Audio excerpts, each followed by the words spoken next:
Assalamualaikum warahmatullahi wabarakatuh. Salam sejahtera untuk kita semua. Pada video kali ini, saya dari kelompok 2 yang beranggotakan Intan Amalia, Rodotul Jannah, Mimi Rahika, Sri Wildani, dan Nurfaliza akan menjelaskan mengenai pembelajaran berdiferensiasi, yaitu pada aspek konten. Apa itu pendekatan konten? Pendekatan konten adalah pendekatan atau metode yang digunakan untuk menyajikan informasi atau materi pembelajaran secara sistematis, fokus pada substansi atau isi materi itu sendiri. Pendekatan konten dapat mencangkup penyajian fakta, konsep, dan prinsip-prinsip secara terstruktur untuk memfasilitasi pemahaman dan pembelajaran. Tujuan pembelajaran konten ini ditujukan untuk membantu siswa dalam memahami materi. Pembelajaran berbasis konten mengutamakan pemahaman materi. Diferensiasi konten merujuk pada strategi membedakan pengorganisasian dan format penyampaian konten. Konten adalah materi pengetahuan, konsep, dan keterampilan yang perlu dipelajari oleh murid berdasarkan kurikulum. Lalu selanjutnya aspek diferensiasi konten. Yang pertama ada kesiapan belajar. Jika kita berbicara tentang kesiapan belajar peserta didik, maka dapat dilihat dari kemampuan awal peserta didik. Misalnya saja ada sebagian peserta didik yang secara pemahaman masih pada tingkat awal atau mendasar atau pada tingkatan berpikir konkret. Sementara ada juga peserta didik yang sudah siap transformasional, maka pemberian materi juga harus lebih progresif. Misalnya dengan memberikan tantangan, question research, atau dengan cara memperluas ide-ide peserta didik.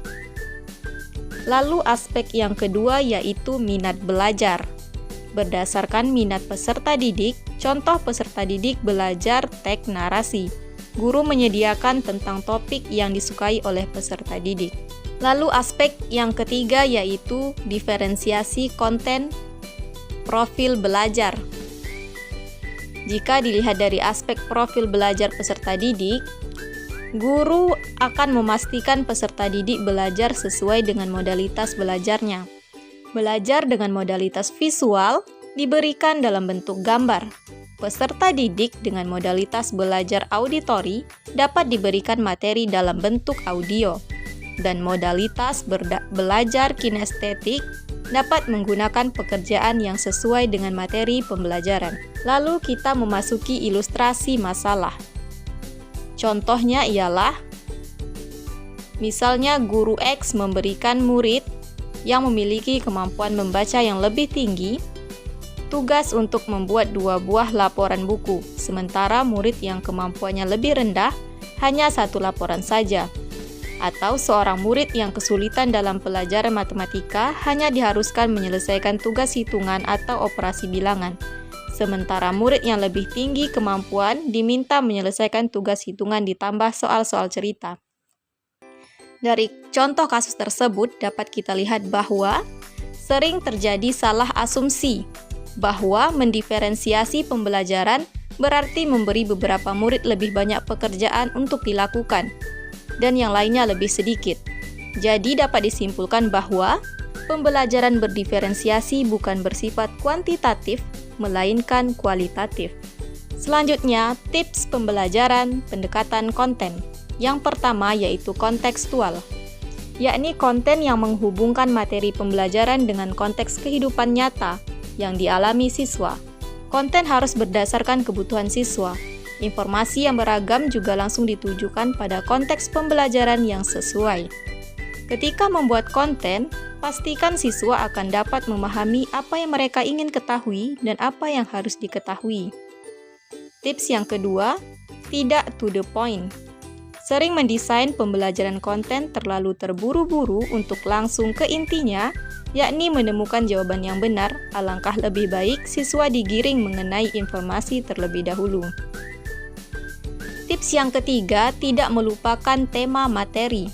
Ketika konten disusun lebih kecil dan fokus pada suatu materi kecil, Namun saat itu juga terdapat kemungkinan bahwa siswa akan kehilangan gambaran besar dari keseluruhan materi. Memilih materi itu baik, namun jangan melupakan gambaran dari tema besar materi tersebut.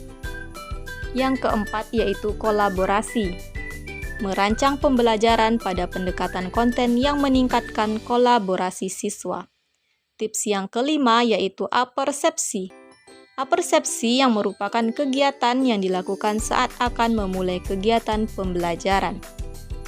Dan tips yang terakhir yaitu mudah dipahami dan interaktif.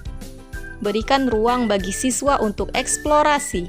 Biarkan mereka bermain dengan ide-ide terlebih dahulu tanpa konsekuensi dari atau kekhawatiran tentang kesalahan sebelum beralih ke pengajaran yang lebih formal.